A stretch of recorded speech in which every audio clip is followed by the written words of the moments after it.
এক ছিল গরিব জেলে। প্রতিদিন ভোরে সে তার ভাঙাচোরা নৌকা নিয়ে নদীতে যেত। তার জালে মাছ তেমন ধরা পড়ত না।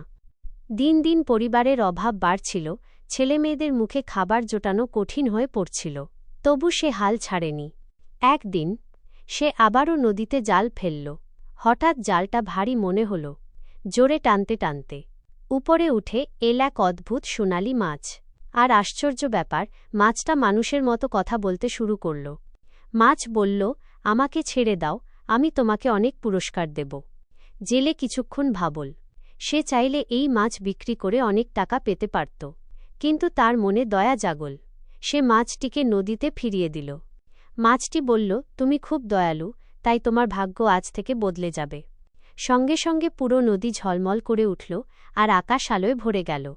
জেলে যখন বাড়ি ফিরল, তার চোখ কপালে। ভাঙা কুঁড়েঘরটা সুন্দর বাড়িতে বদলে গেছে। খালি হাঁড়ি ভর্তি হয়ে আছে নানা রকম সুস্বাদু খাবারে। তার ছেলে মেয়েরা আনন্দে হাসছে। তার স্ত্রী অবাক হয়ে জিজ্ঞেস করল, এসব কিভাবে হল? জেলে হাসিমুখে উত্তর দিল, ভাগ্য ফিরেছে।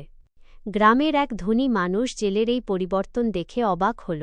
লোভের বশে সেও সেই নদীতে গেল এবং ঠিক সেই সোনালি মাছটাকেই ধরল। কিন্তু সে মাছটাকে ছাড়তে রাজি হল না। মাছটা রেগে গিয়ে তাকে অভিশাপ দিল। মুহূর্তের মধ্যে ধনী লোকটির সব সম্পদ চোখের সামনে উধাও হয়ে গেল। শেষে জেলে তার পরিবার নিয়ে নদীর ধারে বসে সূর্যাস্ত দেখছিল। তার জীবনে সুখ ফিরে এসেছিল। গল্পের শিক্ষা হল, লোভ মানুষকে ধ্বংস করে, কিন্তু দয়া আর সততা মানুষের ভাগ্য বদলায়।